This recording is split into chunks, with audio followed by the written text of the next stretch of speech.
अभंग निवडलाय मी जगद्गुरु तुकोबारायांचा. अभंगामध्ये जगद्गुरु तुकोबाराय सांगतात, स्वतःच्या जीवनामध्ये आलेले अनुभव जगद्गुरु तुकोबाराय व्यक्त करतात. ऐका मायबाप, जगद्गुरु तुकोबाराय म्हणतात, उजळले भाग्य आता अवघी चिंता वारली, संत दर्शनी हा लाभ पद्मनाभ जोडला. बाबांनो ऐका, माझं भाग्य मलिन झालं होतं. कसं झालं होतं? मलिन झालं होतं. त्या भाग्याला ते जे भाग्य होतं ते आता उजळले, उदयाला आले, पुन्हा नव्यानं निर्माण झाले. ओ जगद्गुरु तुकोबाराय, कशानं झालं हे? जगद्गुरु तुकोबाराय सांगतात, संत दर्शनी हा लाभ पद्मनाभ जोडला. जगद्गुरु तुकोबारांनी सांगावं, बाबांनो संताचं दर्शन मला झालं, आणि ज्या वेळेस संताचं दर्शन झालं त्यावेळेस माझं भाग्य उजळलं. पुन्हा साधकानं विचारावं, जगद्गुरु तुकोबाराय एवढंच घडलं का तुमच्या जीवनामध्ये? नाही, आणखीन घडलं ना. मग काय घडलं? पद्मनाभ जोडेला, जो जगाचा चालक मालक परमपिता पांडुरंग परमात्मा आहे तो जोडलाय मी, माझ्यापाशी आलाय. मग पुन्हा साधकांना विचारावं, ओ जगद्गुरु तुकोबाराय, तुम्ही म्हणता जगाचा चालक मालक पांडुरंग पिता परमात्मा तुमच्या जवळ आहे. हो, माझ्या जवळ आहे. ओ तुकोबाराय, मग त्याला ठेवायला काहीतरी जागा केली असेल ना? मला सांगा, भगवंत सामान्य आहे का महिला मंडळ? नाही, आपल्या सोन्यापेक्षा तर कितीही श्रेष्ठ आहे तो. ऐका, एवढंच जर 5 ग्रॅमची नथ कुठे ठेवता तुम्ही? लॉकर मध्ये. मग जगद्गुरु तुकोबारांना विचारलं, भगवंत एवढा श्रीमंत आहे, एवढा मोठा आहे, अगदी जगाला सांभाळणारा हा भगवंत आहे, याला तुम्ही ठेवलं तरी कुठे? तर जगद्गुरु तुकोबाराय सांगतात, संपुष्ट हे हृदय पेटी आणि करोनी पोटी साठवू. बाबांनो ऐका, मी तर साठवलंच आहे. कुठे साठवले, कुठे ठेवले? तर या हृदयाची संपुष्ट पेटी केली. कशी केली आहे? संपुष्ट. आता पुढे सांगते मी संपुष्ट म्हणजे नेमकं काय. ऐका, संपुष्ट पेटी केली आहे आणि त्या पेटीमध्ये या भगवंताला आणून ठेवलंय जगद्गुरु तुकोबारायांना. पुन्हा साधकांना विचारावं, ओ जगद्गुरु तुकोबाराय, मग नेमकं आणलं तरी कुठून तुम्ही? आणलंय तुम्ही, भगवंत ठेवलाय, मान्य, आम्ही सगळं मान्य करू, परंतु नेमकं आणलं तरी कुठे? तेव्हा तुकोबाराय सांगतात, ए बाबा, अरे ए वेड्या साधका, भगवंत इथेच होता. कुठे? या मनामध्ये होता, या हृदयामध्ये होता, या देहामध्ये भगवंत होता मायबाप, परंतु त्याला सापडण्यासाठी भाव आपल्याकडे नव्हता. तुकोबाराय म्हणतात, तुका म्हणे होता ठेवा, आणि तो या भावा सापडला. हा झाला अभंगाचा सरळ अर्थ. आता आपण भावार्थ पाहू. विठ्ठल विठ्ठल.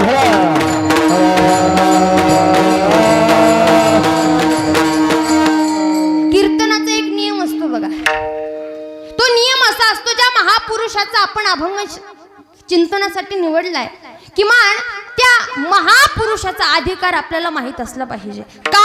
त्यांच्या जीवनातले विचार आपल्याला आपलेसे करायचे, त्यांचे जीवनातले विचार आपल्याला आपल्या आचरणामध्ये आणायचे.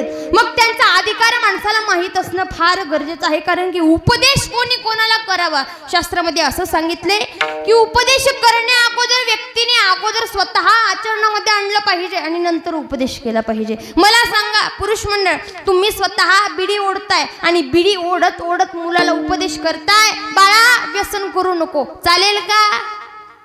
नाही चालणार.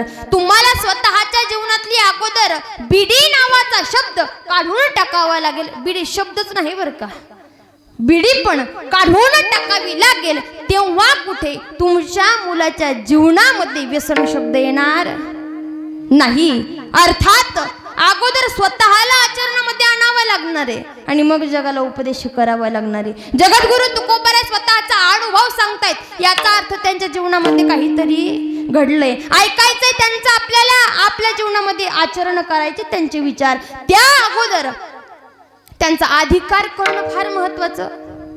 मग विचाराल तुम्ही मला, ओ ताई कोण होते जगद्गुरु तुकोबाराय? सांगू तुम्हाला, ऐका. म्हणजे जगद्गुरु तुकोबारायचं वर्णन करावं. जगण्याचा पाया जगण्याचा पाया चालण्याचे पाया जगण्याचा पाया चालण्याचे बाया विचाराची काळा तुकाराम विचाराची काळा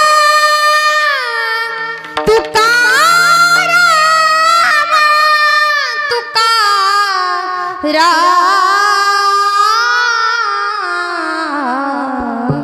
टाळी वाजवा, टाळी. जगण्याचा पाया पुढे गा शब्दांचे मान अक्षरांचे रान शब्दांचे मान अक्षरांचे रान अभंगाचे पान तुकाराम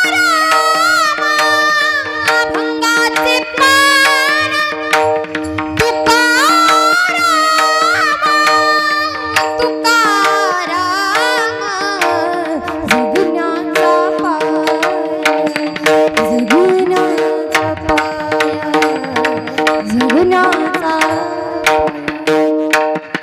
ऐका जगावं कसं माणसानं जगताना काय करावं काय करू नये काय खायला पाहिजे काय प्यायला पाहिजे हे सगळं जे शिकवतात त्यांचं नाव जगद्गुरु तुकोबाराय आणि ते जगद्गुरु तुकोबाराय या अभंगामध्ये स्वतःच्या जीवनामध्ये संतांच्या दर्शनाचा अनुभव व्यक्त करतात. विठ्ठल विठ्ठल.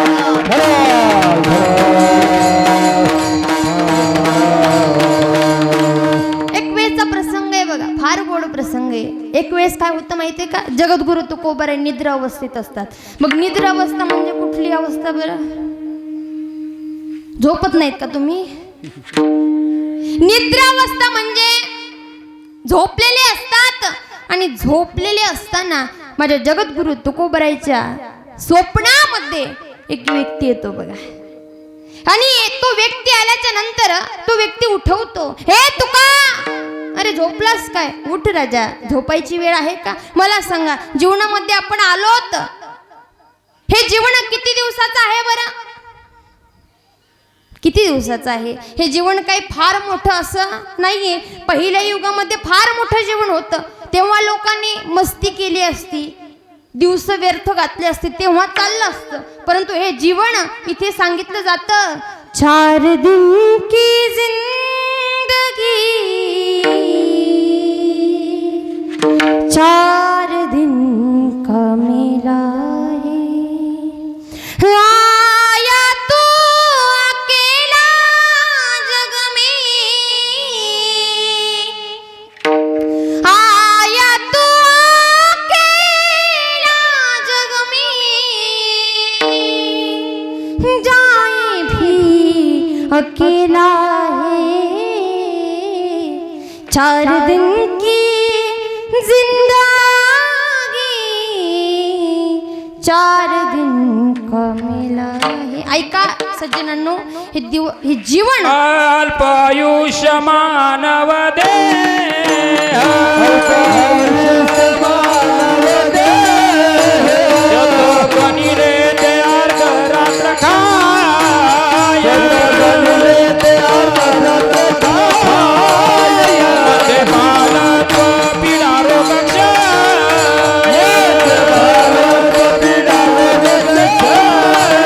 काय भजनाची उरले ते पाहे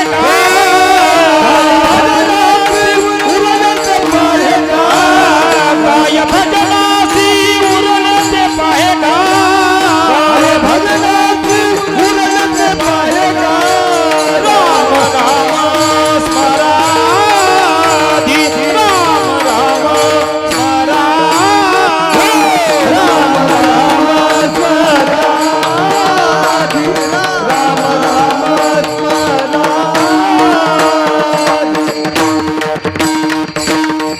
या मानव देहामध्ये आपण आलोत आणि या मानव देहाला काही जास्त आयुष्य नाहीये, अल्प आयुष्य आहे. आणि त्यातलंही अर्ध झोपीतच जातं माणसाचं, अर्ध कामात जातं, उरतं काय काहीच नाही. मग मला सांगा भजन नेमकं करायचं तरी कधी? सांगितलं ए तुका झोपू नकोस, उठ, झोपण्याची वेळ नाहीये, जीवन कमी आहे आपल्याला. मग काय करू? कोण म्हणतंय? मी संवाद सांगते बरं का तुम्हाला, समजून घ्या. संवाद आहे कोणाचा? स्वप्नात आलेले जे महापुरुष आहेत त्यांचा आणि जगद्गुरु तुकोबरायांचा. सांगतात जगद्गुरु तुकोबराय म्हणतात आपण कोण? तेव्हा सांगितलं बाबाजी आपुले सांगितले नाम मंत्र दिला राम कृष्ण हरी. सांगितलं माझं नाव बाबाजी आहे, तुम्ही बाबाजी. मग कशाला आला तिथे?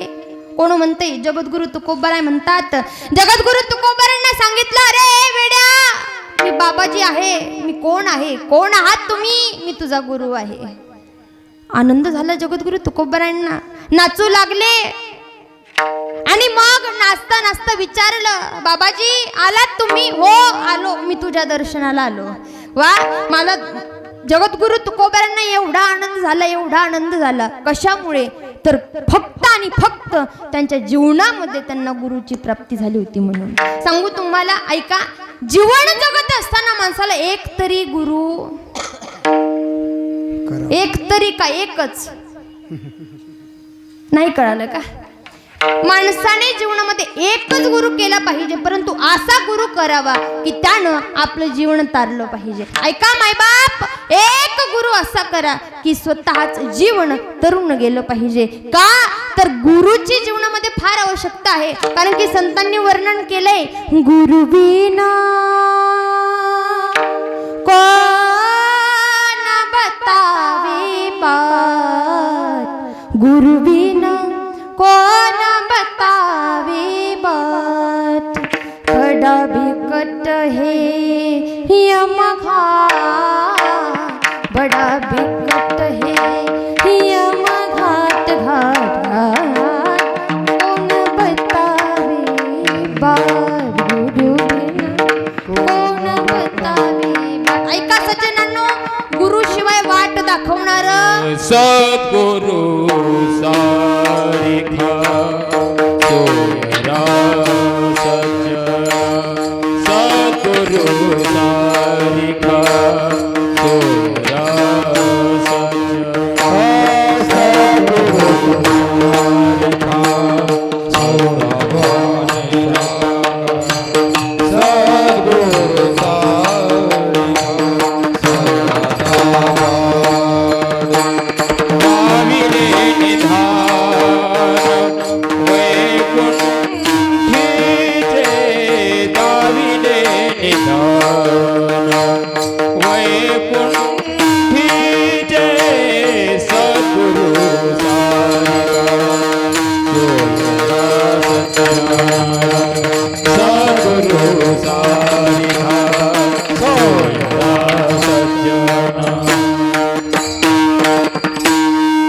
सद्गुरु आपल्या पाठीशी असला पाहिजे.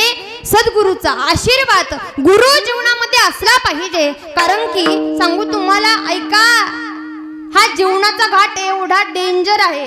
किती डेंजर? 40 गावचा जो घाट आहे ना गुरुजी, त्याच्यापेक्षा पण डेंजर. तो तरी नुसता असा असा आहे, परंतु हा तर असा पण आहे, असा पण आहे. कुंकुण शिरावं काही कळत नाही. म्हणून ऐका, हा घाट पार करायचा आहे आपल्याला, आणि पार करण्यासाठी मार्ग दाखवणारा चांगला पाहिजे. मार्ग दाखवणार जर कोण असेल तर ते म्हणजे गुरु असतात. आनंद झाला, नाचू लागले, दर्शन घेतलं, आशीर्वाद घेतला. ओ गुरुजी, बरं झालं तुम्ही मला दर्शन दिलं. हो गुरुजी, आता गुरु मंत्र पण द्या. कोण म्हणते? जगद्गुरु तुकोबराय म्हणतात. सांगितलं बाबाजी माझं नाव तुला मंत्र देतो, राम कृष्ण हरी, राम कृष्ण हरी मंत्र दिला. आणि मग विचारलं ओ बाबाजी काय करू या मंत्राचं? अरे तुका नामस्मरण कर. किती करू? एवढं कर, एवढं कर, एवढं कर. सांगू तुम्हाला, एका जणांना मला प्रश्न विचारला होता. म्हणे ताई आमच्या घरात पहिल्यापासून वारसा आहे. म्हटलं कशाचा? ते म्हटले पारायणाचा. म्हटले ताई आजोबा पारायण करत होते, वडिलांनीही केलं, मीही करतो आणि माझे मुलंही करतात. मग मला सांगा हे पारायण नेमकं करायचं कुठपर्यंत विचारलं असं. मी सांगितलं दादा कानूनचं करून ऐका बरं का, उत्तर फार गोड आहे. सांगितलं मी दादा ऐका, पारायण तोपर्यंत करायचं जोपर्यंत तुम्ही नारायण होत नाहीत. कळालं? अगदी त्याचप्रमाणे नामस्मरण एवढं करायचं की भगवंत आपलासा झाला पाहिजे. गुरूंची आज्ञा म्हणून मान्य केली आणि भजन करू लागले जगद्गुरु तुकोबाराय. रामकृष्ण हरी जय जय रामकृष्ण हरी, रामकृष्ण हरी जय जय रामकृष्ण हरी, रामकृष्ण हरी रामकृष्ण हरी. भजन करू लागले आणि भजन करत असताना लक्षात आलं की भजन करता करता माझं भाग्य उदयाला आलंय. अभंगाचं उजळले भाग्य आता, उजळले भाग्य आता,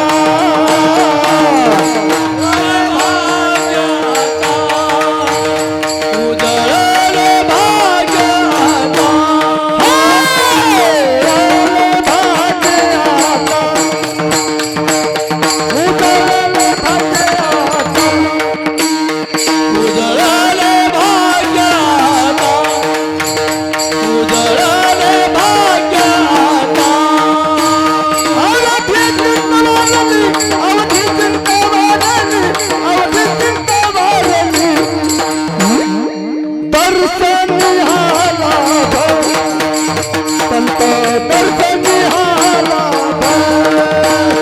अवघी चिंतावारली, अवघी चिंतावारली, अवघी चिंतावारली, संत दर्शन हाला भाऊ, संत दर्शन हाला भाऊ.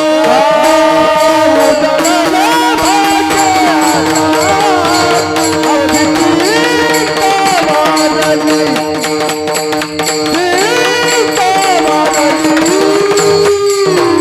अवधी चिंतावारली, उजळले भाग्य आता, अवधी चिंतावारली, अवधी चिंतावारली, अवधी चिंतावारली. वा, टाळी वाजवूया एकदा सगळ्यांसाठी. क्या बात आहे. ऐका, या वयामध्ये एवढ्या ताकदीनं गाणं एवढं सोपी गोष्ट नाही बरं का बाबा. खरंच नतमस्तक तुमच्या चरणावरती. ऐका, उजळले भाग्यता अवघी चिंता वारली. लक्षात आलं भजन करता करता, ए तुका अरे भजन काय करतोयस तू? मग काय करायला पाहिजे नाही, भजनच करायचं. परंतु ऐक तुका, स्वतः सोबत संवाद करतायत जगद्गुरु तुकोबाराय आणि या जगाला सांगतात आज माझ्या गुरूंना मला दर्शन दिलं, गुरूंचं दर्शन झालं आणि गुरूंचं दर्शन झाल्याच्या नंतर माझं भाग्य उदयाला आलं.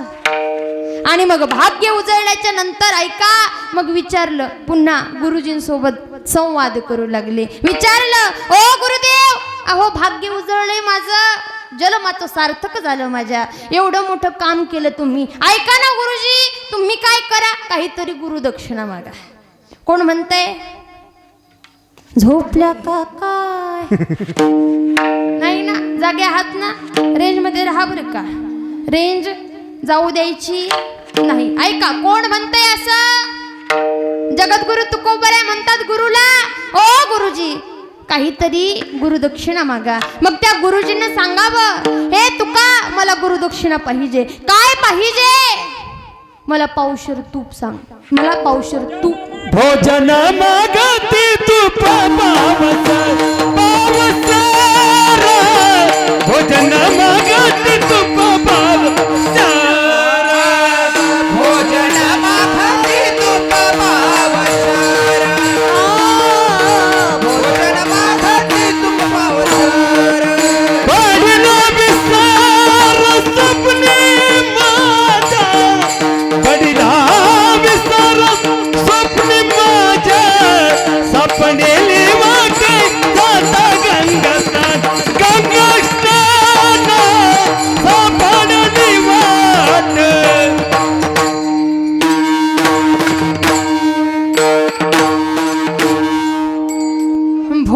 मागती तूप पाऊसर आणि पडिला विसर स्वप्न माझ्या. सांगितलं गुरुजीनं, ए तुका मला भोजन पाहिजे. काय खायचं तुम्हाला गुरुजी? भोजन मागती मला पाऊसर तूप आण म्हणे.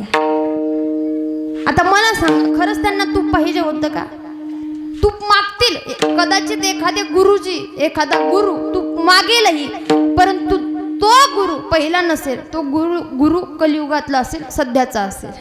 वस्तुस्थितीमधला गुरु कधीतरी कदाचित तूप मागेलही, परंतु त्या जगद्गुरु तुकोबारायांच्या गुरुनं तूप नाही मागितलं मायबाप. मग काय मागितलं? विचार केला जगद्गुरु तुकोबारांनी, तूप म्हणजे नेमकं काय पाहिजे असेल बरं गुरुजीला? विचार करतात, लक्षात येतं की तूप म्हणजे काय आहे नेमकं. महिला मंडळ मला सांगा, प्रश्न विचारू का तुम्हाला? अय जळगाव, विचारू का? उत्तर द्याल ना? ऐका, मला सांगा महिला मंडळ, जर चहा असतो ना आपला, चहा कळतो का? दुधाचा चहा. बरं बोलू नका, नुसते असे मुंडके हलवा, म्हणजे मला कळेल बा की तुम्ही उत्तर देताय. ऐका, जो चहा असतो त्या चहा जर माशी पडली तर मला सांगा, चहा आपण चहा फेकून देतो. आणि मला सांगा, चहा किती असतो? कप भरून असतो. तो कप भर चहा आपण फेकून देतो, परंतु मला सांगा जास्त नाही, आणि कोणाच्या तुपात माशी पडणार पण नाही. ऐका, फक्त हा दृष्टांत आहे समजण्यासाठी तुम्हाला बरं का. चमचा भर तूप आहे आणि त्या तुपात जर माशी पडली तर तुम्ही माशी फेकता की तूप फेकता? खरंच सांगायचं बरं का, शेजारणीच्या गळ्याची शपथ घेऊन सांगायचं. काय फेकता? माशी फेकता. आणि मला सांगा, ती तुम्ही तशी फेकता का? मग कशी फेकता? त्या जातीला म्हणायचं मक्खी. ऐका, सांगायचंय मला तुम्हाला की आपण तूप एवढंच सुद्धा वायाला घालत नाही. का घालत नाही? तर या संसारामध्ये सार आहे तूप. बरं, सार आणि असार काय बरं ताई? तर ऐका, भुईमुगाची शेंग कळते ना, ती भुईमुगाची शेंग, त्याचं टरफल असतं असार, आणि ते शेंगदाणे सार. का? तर शेंगदाणे आपण वापरतो आणि टरफल फेकून देतो. सार आणि असार कळालं का? अगदी त्याचप्रमाणे या संसारामध्ये सार काय आहे? तर तूप आहे. तूप कधीच कोणी इतकंही वायाला घालवत नाही. सध्या तर तूप म्हटलं की अशी अवस्था झाली, परंतु असो, ऐका, तूप आहे की नाही माहित नाही, पण तुम्हाला कळालं पास झालं. जसं की या संसारामध्ये तूप सार आहे, अगदी त्याचप्रमाणे या परमार्थामध्ये चित्त सार आहे. कशाहून बरं ताई? चित्त का सार आहे? चित्त का पाहिजे परमार्थामध्ये? तर सांगू तुम्हाला, ऐका, परमार्थाचा मूळ पाया म्हणजे नामस्मरण आहे. परमार्थ करायचा आहे माणसाला. मग परमार्थ करण्यासाठी नेमकं काय करायचं? भगवी वस्त्र अंगावरती धारण करायचे का? नाही. हातामध्ये रुद्राक्षाच्या माळा घालायच्या का? नाही. जटा वाढवायच्या का? नाही. असं काहीही करायचं नाहीये. परमार्थ करायचं म्हणजे एकच करायचं, ठाईचं बैसोनी करा एक चित्त आवडे अनंत आळ बाबा. त्याला आळवायचंय, त्याचं नामस्मरण करायचंय. मग काही काही माणसं अशी असतात, ते म्हणतात ताई जर नामस्मरण केलंच नाही तर काय होतं? तर अशा माणसांना मी नक्कीच सांगेल, ऐका, जर माणसानं नामस्मरण नाही केलं ना जीवनामध्ये तर त्याचं जीवन व्यर्थ जातं. सांगू तुम्हाला, ऐका, एका ठिकाणी फार गोड वर्णन केले. पंछी पंख बिना हत्ती दंत बिना ए नारी पुरुष बिना कुपानी रवीना धेनु क्षीर बिना ए मंदिर दीप बिना सुमिरन करले, सुमिरन करले, सुमिरन करले. अरे मना तेरी बीती उमरा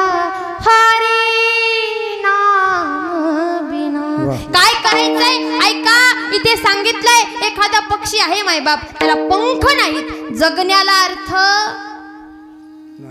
एखादा फार मोठा हत्ती आहे परंतु त्याला दातच नाहीत, त्याच्या जगण्याला काही उपयोग नाहीये. पुढे विहीर खोदली आपण, विहिरीला पाणी नाहीये मायबाप, अर्थ नाहीये त्या विहिरीला. पुढे गाय घेतली नुकतीच परंतु त्या गायीला जर दूधच नसेल तर तिचाही उपयोग नाहीये. सांगतात गीतकार म्हणतात, एखादी संसारिक स्त्री आहे बघा, एखादी स्त्री आहे आणि तिला जर पुरुषाचा हात नसेल, स्त्रीला पुरुषाची फार गरज असते. अगदी लहानपणापासून तर मरेपर्यंत स्त्रीच्या पाठीवरती पुरुषाचा हात असावाच लागतो. ऐका, ज्यावेळेस मुलगी जन्माला येते तेव्हा कोण असतं तिच्यासोबत?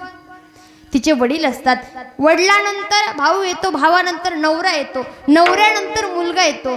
अगदी स्त्रीला पुरुषाशिवाय तरुण पाय नाहीये. परंतु एकही गोष्ट लक्षात ठेवा, आपल्याशिवाय पण यांचं काही होत. हा ऐका, सांगू तुम्हाला, शास्त्रातलं उदाहरण देईल बघा. शिवमहापुराणामध्ये असं सांगितलंय की आपल्याशिवाय हे अर्धवट आहेत. कसे? तर ऐका, या कपिलेश्वराचं दुसरं नाव आहे बघा, काय? शिव. शिव हे नाव आहे त्यांचं. त्या शिव मधला वेलांटी काढून टाकल्याच्या नंतर शब्द काय तयार होतो? शव. आणि या शवचा अर्थ काय? मढ, प्रेत. कळालं का? प्रेत कुठे जात असतं? स्मशानभूमीमध्ये. अर्थात प्रेताला काही उपयोग, प्रेताचा काही उपयोग आहे का? नाही. अर्थात वेलांटी म्हणजे स्त्री शक्ती आहे मायबाप. आणि ऐका, वेलांटी म्हणजे स्त्री आहे आणि शिव बिन शक्ती अधोरी आणि शक्ती बिन शिव आदे. हे ऐका, कोणालाही कोणाशिवाय नाहीये. अर्थात स्त्री आणि पुरुष हे कायम सोबत असावे असं शास्त्रामध्ये सांगितलंय. अर्थात जर एखादी स्त्री आहे आणि तिला पुरुषाची साथ नाहीये, तिला पुरुषाचा हात नाहीये, तिच्या जगण्याला अर्थ नाही. अगदी त्याच प्रमाणे कोट्याधी रुपयाचं मंदिर आहे. किती गोड मंदिर आहे तुमच्या गावात? फार गोड, अगदी तेजस्वी. जास्त काही माझा भगवंताचा संबंध आला नाही, परंतु जेव्हा मी दर्शन घेण्यासाठी गेले ना, तेव्हा असं वाटलं की जणू काय भगवंत बोलतेत की काय माझ्यासोबत. एवढा गोड मंदिर आहे, एवढी तेजस्वी मूर्ती आतमध्ये आहे, पिंड आतमध्ये आहे. परंतु मला सांगा, जर त्या मंदिरामध्ये तुम्ही 2 टाइम दिवा लावला नाही तर त्याचा काही उपयोग नाहीये. अगदी त्याच प्रमाणे ऐका मायबाप, हे जीवन आहे आणि या जीवनामध्ये येऊन जर तुम्ही नामस्मरण करत नसाल तर यालाही उपयोग नाही. नामाविना मुख सर्पाचे ते पीळ, नामाविना मुख सर्पाचे ते पीळ, नामाविना मुख सर्पाचे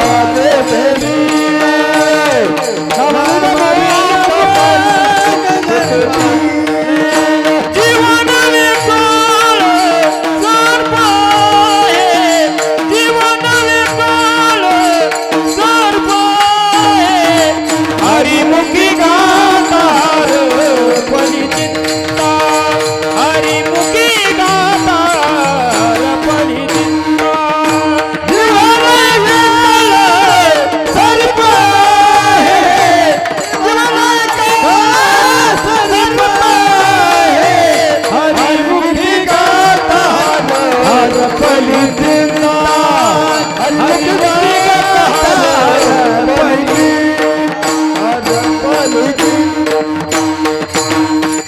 नामाविन मुख सर्पाचे ते बीळ. जर नामस्मरण या मुखामध्ये नसेल तर ते काय आहे? सर्पाचं बीळ आहे. अर्थात जर नामस्मरण करत नसाल आपण तर जगण्याला अर्थ नाही. मग नामस्मरण करायचंय, पण कसं करायचं? नेमकं करायचं तरी कसं? मी काय सांगते तुम्हाला लक्षात आहे का तुमच्या? चित्त सांगते. चित्त सार का आहे तर ऐका, परमार्थाचा पाया म्हणजे नामस्मरण. आणि नामस्मरण करत असताना कसं करायचं तर पूर्णपणे चित्तानं करायचं. कारण की ज्ञानोबराय सांगतात, चित्ती नाही नामी त्रिविणी संगमी, नाना तीर्थे भ्रमी, चित्त नाही नामी तरी ती व्यर्थ. ऐका बाबांनो, लाख नामस्मरण कराल तुम्ही, परंतु त्या नामस्मरणामध्ये जर चित्त नसेल तर ते सगळं काही जवळी नाही चित्त काय माती गेले प्रेत, हा काय माती गेले प्रेत, हा जवळी नाही चित्त काय माती गेले प्रेत,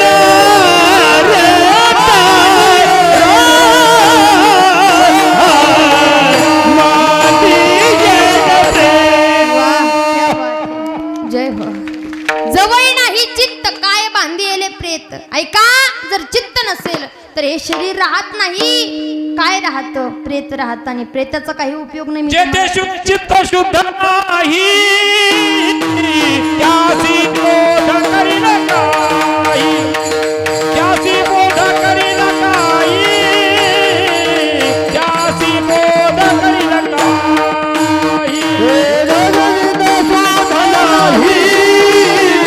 त्यासी बोध करील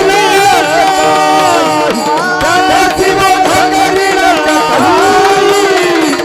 त्यासी बोध करील.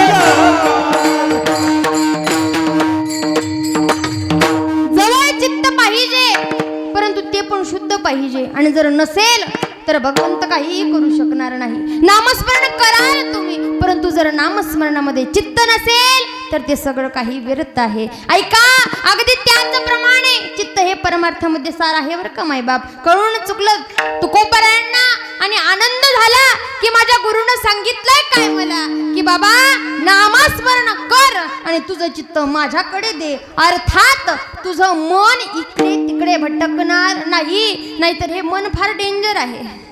हे मन एका जागेवरती बसत नाही. बहुत चंचल चपल, बहुत चंचल चपल, बहुत चंचल चपल, बहुत चंचल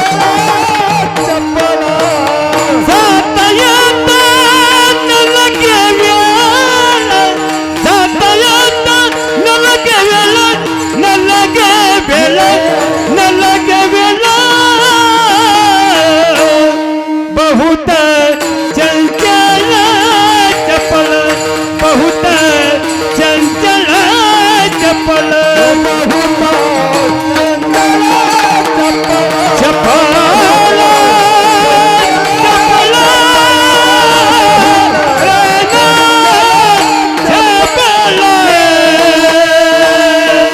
चपल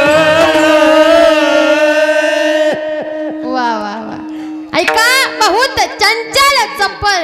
एवढं चंचल आहे, एवढं चपळ आहे मायबाप. ऐका, मन चंचल चपळ गाता येता न लगे वेळ. मन चंचल चपळ जाता येता न लगे वेळ.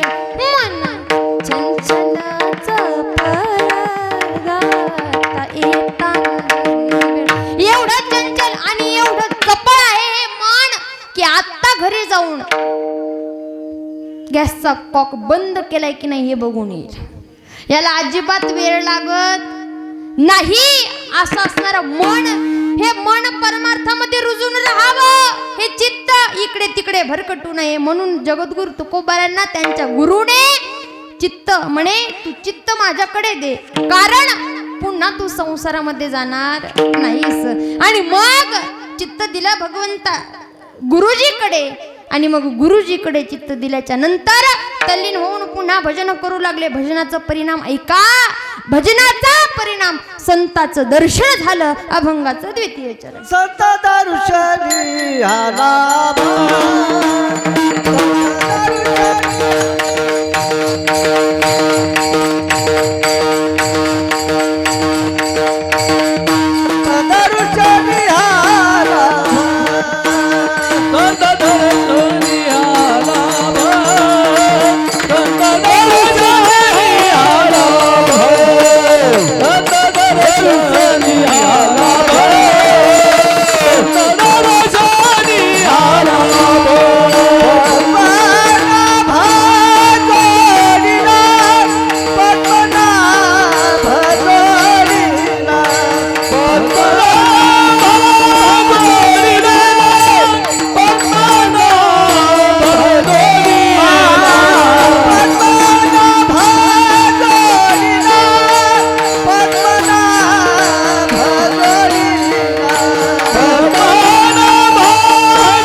दर्शनी हा लाभ पद्मनाभ जोडीला.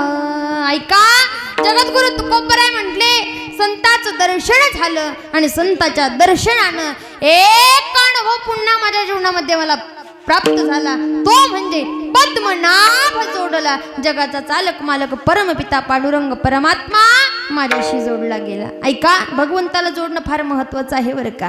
कारण की भगवंताशिवाय जीवनाला तरुणोपाय नाहीये. कारण की भगवंत भेटणं हीच सगळ्यात मोठी, जीवनातली सगळ्यात मोठी गोष्ट जर काय असेल तर ती म्हणजे भगवंत भेटणं. आणि ती भगवत जगद्गुरु तुकोबरांना प्राप्त झाली, पण कशानं प्राप्त झाली हे फार महत्वाचं आहे. भेटले तर भगवंत, जोडलाय पद्मनाभ जगाचा चालक मालक पांडुरंग पिता परमात्मा जोडला गेलाय. परंतु कशामुळे जोडला गेलाय तर संताच्या दर्शनामुळे. आणि संताचं दर्शन खरोखर फार अवघड आहे बरं का.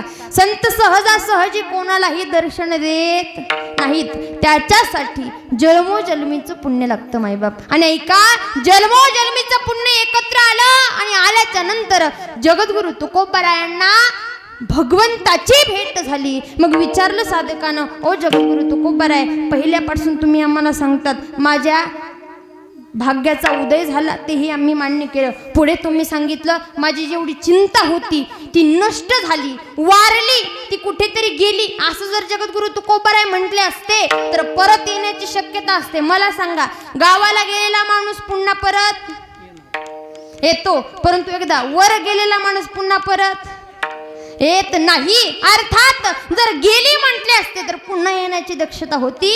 डायरेक्ट काय म्हटले, माझी चिंता वारलेली आहे, ती मरण पावलेली आहे, मरून गेलेली आहे, ती पुन्हा परत येणार नाही. साधक म्हटले आम्ही तेही मान्य केलं. तुम्ही पुढे म्हटलात काय, संताचं दर्शन झालं, ठीक आहे आम्ही तेही मान्य करतो, तेही मान्य केलं. पुढे तुम्ही सांगितलं संताच्या दर्शनामुळे पद्मनाभ जोडला गेला, ठीक आहे जगद्गुरु तुकोबराय तेही मान्य करतो. परंतु ओ जगद्गुरु तुकोबराय, आम्ही संतांच्या मुखातून ऐकलंय.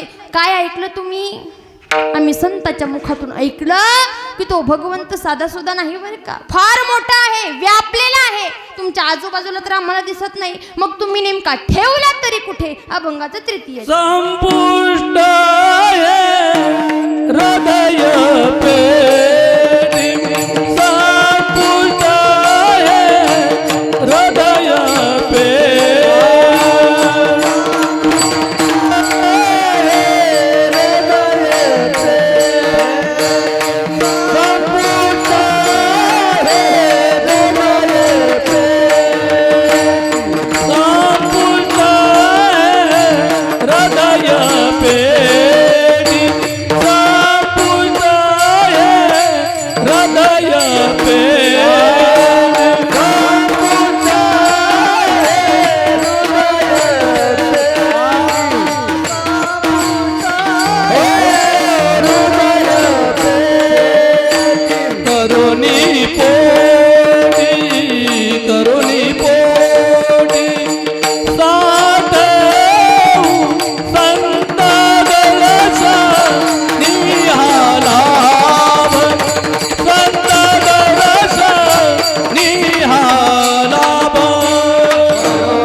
हे हृदय पेटी करोनी पोटी साठवू.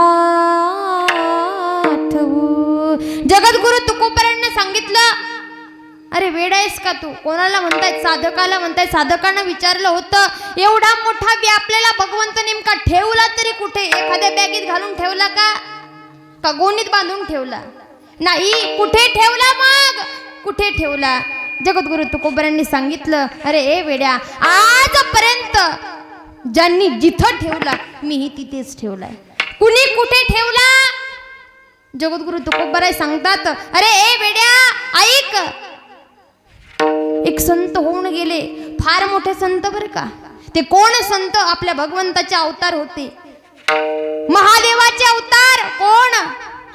हनुमंतराय. शिवाचा अवतार, सदा शिवाचा अवतार, सदा शिवाचा अवतार, सदा शिवा स्वामी निवृत्ती दातार, स्वामी निवृत्ती दातार, महाविष्णूचा अवतार, महाविष्णूचा अवतार. बेटी दातार, स्वामी निवृत्ती दातार, महाविष्णूचा अवतार, महाविष्णूचा अवतार. सदा शिवाचा अवतार, स्वामी निवृत्ती दातार. परंतु जगद्गुरु तुकोबा इथे उदाहरण देतात, ते म्हणजे माझ्या मारुतीरायाचं. ऐका मायबाप, जगद्गुरु तुकोबरांनी सांगावं, एवढे महान होते ते. कोण? हनुमंतराय. एवढे महान की त्यांनी स्वतःच्या जीवावरती खेळून त्या भगवंताचं रक्षण केलं होतं. सांगतात, जो खेल गए प्राणों पे,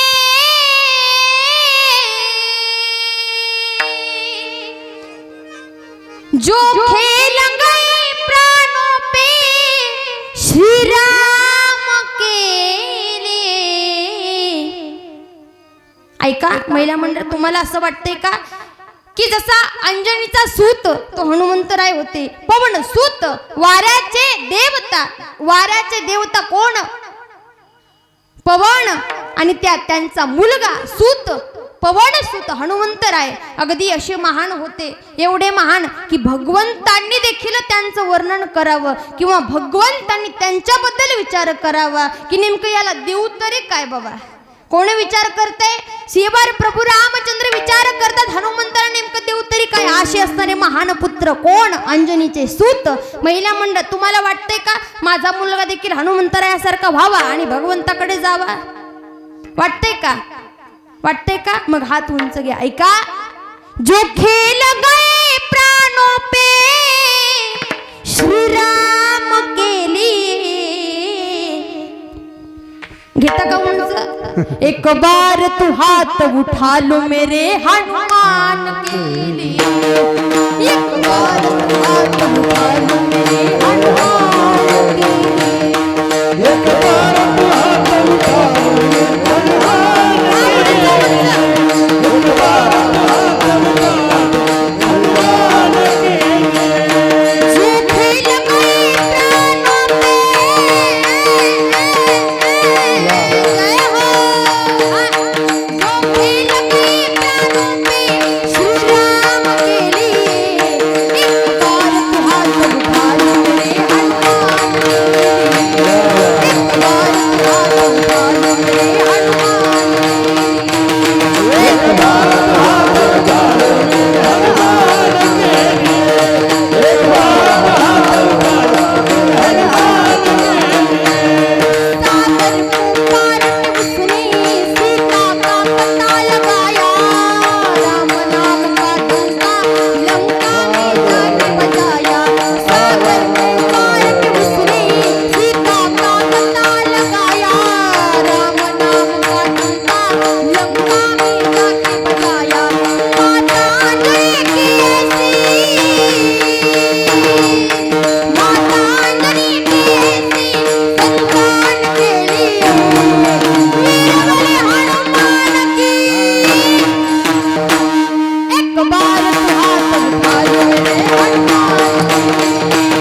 कीर्ती सांगितली त्यांची. काय? सागर को पार के उसने सीता का पता लगाया. आणि जिथे राम हा शब्द माहीत सुद्धा नव्हता तिथे राम नाम का डंका लंका में जाके बजाया. आणि सांगू तुम्हाला, मुलगा जर चांगला निघाला ना तर आईचं नाव येतं बरं का पुढे. माता अंजनी के ऐसी संतान के लिए एक बार तो हाथ उठा लो मेरे हनुमान के लिए. ऐका, आणि अशा असणाऱ्या हनुमंतरायानं देखील स्वतःच्या हृदयामध्ये भगवंताला साठवलं होतं. कधी साठवलं? एक वेळचा प्रसंग आहे बघा. प्रभू रामचंद्र वनवासाहून परत येतात. आल्याच्या नंतर अगदी जिकडे तिकडे आनंद असतो. एवढा आनंद, किती आनंद सांगू तुम्हाला, जेवढा आनंद आपण 22 जानेवारीला साजरा केला बघा.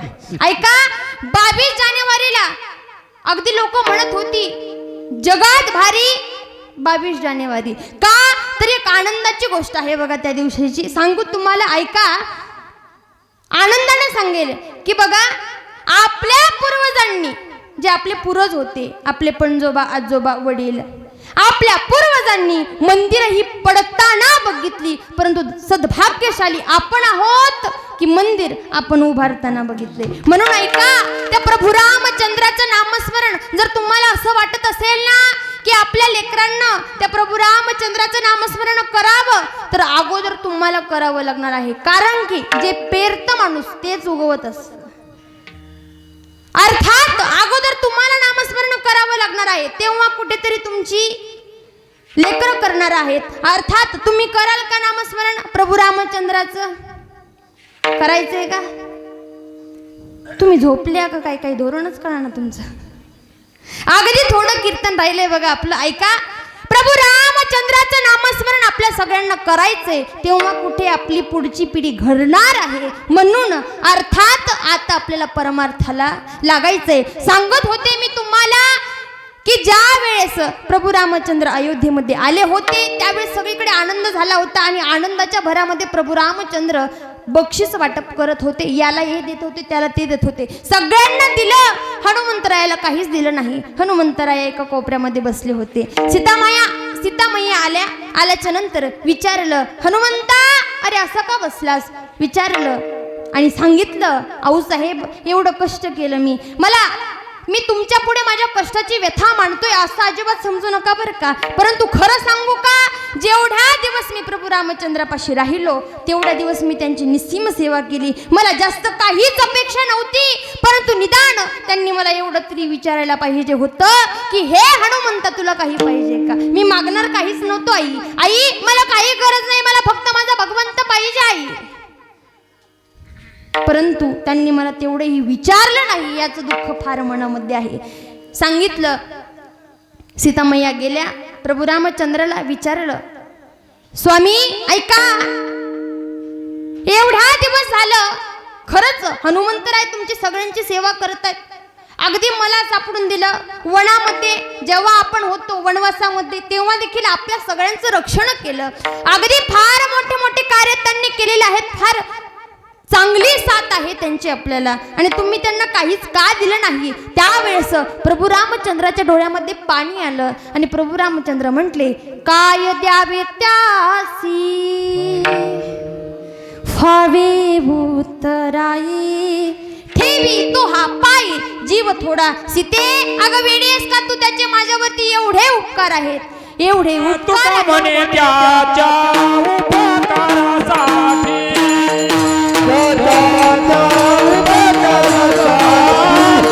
म्हणे त्याच्या उपकारासाठी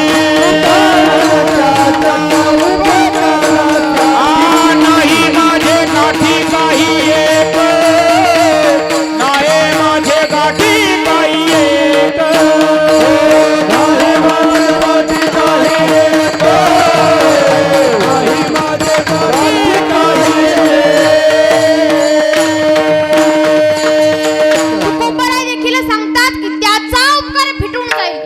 माझ्याकडं नाहीये. ए सीते, माझा जीव जरी त्याच्या पायावरती ठेवला ना तरीही त्याचे उपकार फिटणार नाहीत. असे असंख्य उपकार त्याच्या माझ्यावरती आहेत आणि काय देऊ मी त्याला. सीतामैया काहीच बोलल्या नाही, निघाल्या आणि स्वतःच्या गळ्यात तिला नवरत्नाचा हार हनुमंतरायाला दिला. हनुमंतरायाने हार घेतला आणि झाडावरती जाऊन बसले. झाडावरती जाऊन बसल्याच्या नंतर एक एक मणी फोडू लागले आणि फोडत असताना एका वानराने ते बघितलं. कदाचित तो वानर आपल्यामधलाच असावा. त्यानं लगेच सीतामैयाला जाऊन सांगितलं, ओ मैया, तो हार तुम्ही दिलाय कोणाला? हनुमंतरायाला. तो हार ते बसून फोडतायत. राग आला सीतामैयाला. निघाल्या, आल्या आणि विचारू लागल्या, अरे हनुमंता, वेडायस का तू? अरे साधा सुद्धा हार नव्हता, तो नवरत्नाचा हार होता आणि तो तू फोडतोयस, तुला काही कळतं का नाही? विचारलं. आणि त्यावेळेस हनुमंतराय म्हणतात, मैया माते, हार तुम्ही दिलाय मला, हार मी फोडतोय, परंतु त्याचं कारण आहे का? हारामध्ये मी एकच गोष्ट बघतोय, त्यात माझा प्रभू रामचंद्र आहे का? डोळ्यात पाणी आलं, परंतु रागवलेल्या होत्या आणि राग माणसाला काय बोलायला लावेल याची गॅरंटी नाही. सांगितलं, हे हनुमंता, अरे त्या निर्जीव हारात काय सांगतोस तू? राम आहे का? अरे तुझ्यात राम आहे का? मागचा पुढचा विचार नाही केला, स्वतःच हृदय फाडलं आणि मग हृदयामध्ये फक्त राम नाही तर सीतेसह राम दाखवले. सांगत होते, संपुष्ट ही हृदय पेटी करोनी पोटी साठवू. अगदी त्याच प्रमाणे जगद्गुरु तुकोबाराने देखील मनामध्ये साठवलं, हृदयामध्ये साठवलं, संपुष्ट पेटी केली. ती पेटी कशी होती? संपुष्ट होती. आतमध्ये गुलाबाच्या पाकळ्या होत्या, अगदी रम्य वातावरण होतं, फार गोड अशी पेटी होती. आणि मी एक सांगेल तुम्हाला, ऐका. तुम्हाला साठवायचं का भगवंताला हृदयामध्ये? जर साठवायचं असेल तर आमच्या सगळ्यांसोबत भजन करा बरं का. ऐका. विठोबार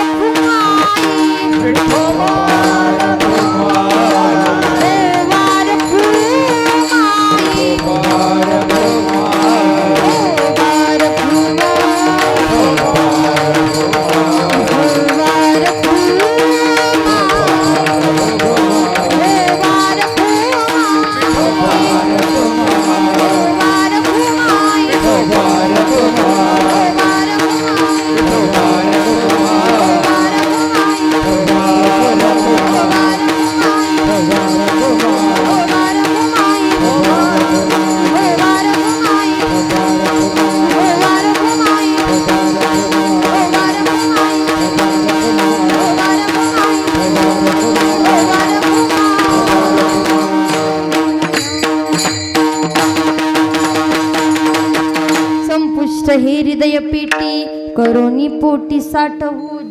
जसं की जगद्गुरु तुकोबारायांना सांगितलंय, मी तर साठवलंय, परंतु आपल्या सगळ्यांना साठवायचंय. मग साठवण्यासाठी काय करायचंय? तर भगवंताचं नामस्मरण करायचंय, जे की तुम्ही आम्ही आता केलेलं आहे. ऐका. आणि पुन्हा विचारलं साधकांना, जगद्गुरु तुकोबाराय सांगताय तुम्ही आम्ही भगवंताला ठेवलंय हृदयामध्ये, परंतु ऐका, जगद्गुरु तुकोबाराय नेमकं आणलं तरी कुठून अभंगाचं? तुका म्हणे होता ठेवा, तुका म्हणे होता ठेवा, तुका म्हणे होता ठेवा, तुका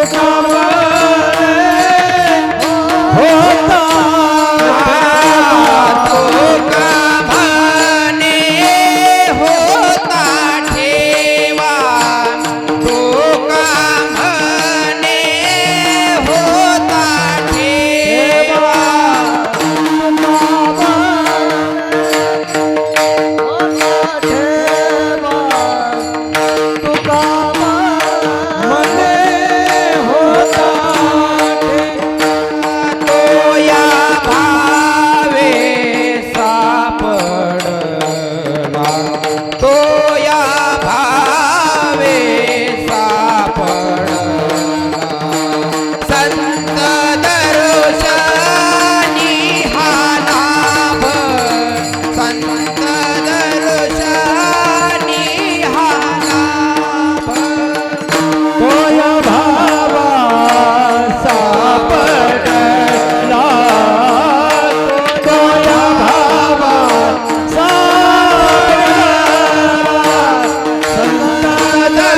ठेवा तो या भावा सापडला. जगद्गुरु तुकोबारांनी सांगितलं बाबांनो, तो आपल्या हृदयामध्येच होता. कारण की ज्ञानोबराय सांगतात की प्रत्येक देहामध्ये प्रभू रामचंद्र व्यापलेले आहेत, भगवंत व्यापलेला आहे.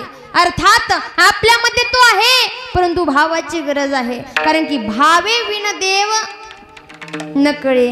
ऐका, भावाशिवाय भगवंत कळतही नाही. मग कळतच नाही तर भेटणार कसा?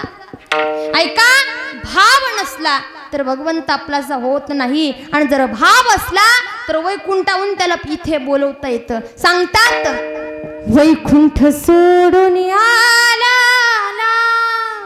वैकुंठ सोडून आला, पण कशानं? देव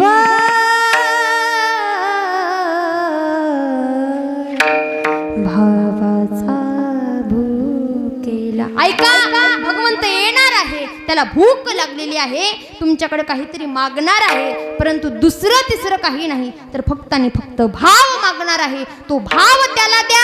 भगवंत तुमच्या हृदयामध्ये आल्याशिवाय राहणार नाही. ऐका, ज्याप्रमाणे मला जमेल त्याप्रमाणे अभंगाचा विस्तार करण्याचा मी प्रयत्न केलाय. जेवढं काही चुकलं असेल तो माझ्या बुद्धीचा दोष, आणि जेवढं काही बरोबर असेल ते तुमच्या सगळ्यांचे आशीर्वाद. ऐका, अभंग जगद्गुरु तुकोबारायांचा होता. अगदी जसं मला जमेल तसं अभंग सोडवण्याचा मी प्रयत्न केला. अगदी गुणीजन मंडळी, फार मोठे मोठे मंडळी, आज पहिल्यांदाच तुमच्या सगळ्यांचं दर्शन मला झालं. आणि पहिल्या वेळेस दर्शन झाल्याच्या नंतर माणूस भीत असतं बघा. आणि त्यातली त्यात मी तुमच्यापेक्षा सगळ्यांपेक्षा लहान वयाने हे ज्ञानानंही अगदी तुमच्या सगळ्यांना भीत भीत कीर्तन आज केलेलं आहे. त्याचबरोबर तुमच्या सगळ्या ग्रामस्थ मंडळींच्या, तुमच्याही सगळ्यांच्या चरणावरती नतमस्तक. आदरणीय गुरुजी असतील, तात्या असतील, त्याचबरोबर दादा असतील, त्याचबरोबर सर्व बाबा असतील, सगळ्यांच्या चरणावरती नतमस्तक. त्याचबरोबर महेशानंद बाबा असतील, त्यांच्याही चरणावरती नतमस्तक. त्याचबरोबर विनेकरी बाबा असतील. त्याचबरोबर माझा खराब आवाज तुमच्यापर्यंत गोड करून पोहोचवणारी आपली माईक सिस्टीमवाले दादा असतील, त्यांच्याही चरणावरती नतमस्तक. चोपदार मामा असतील, तुम्ही फार लांब उभा राहिलेत, पण ठीक आहे, चांगली गोष्ट आहे. म्हणजे तुम्ही इकडे तिकडे जाऊन येत होतात, सगळ्यांना एकदम चुपचाप, अगदी छान तुमच्याही चरणावरती नतमस्तक. त्याचबरोबर ऐका, गोड अशी मृदंगाची साथ अशी गोड केली बघा, कशी केली? समयासी सारर भावे. ऐका, जसं जसं आम्ही म्हणत होतो तसं तसं या दोघांनी साथ केलेली आहे. मामाश्री तुमच्याही धन्यवाद, दादाश्री तुमच्याही धन्यवाद, दोघांच्याही चरणावरती नतमस्तक. त्याचबरोबर आपलं चॅनलवाले बाबा असतील, त्यांच्याही चरणावरती नतमस्तक. सगळ्यांच्या चरणावरती नतमस्तक. आणि सेवेला पूर्णविराम. ज्ञानेश्वर माऊली, ज्ञानराज माऊली.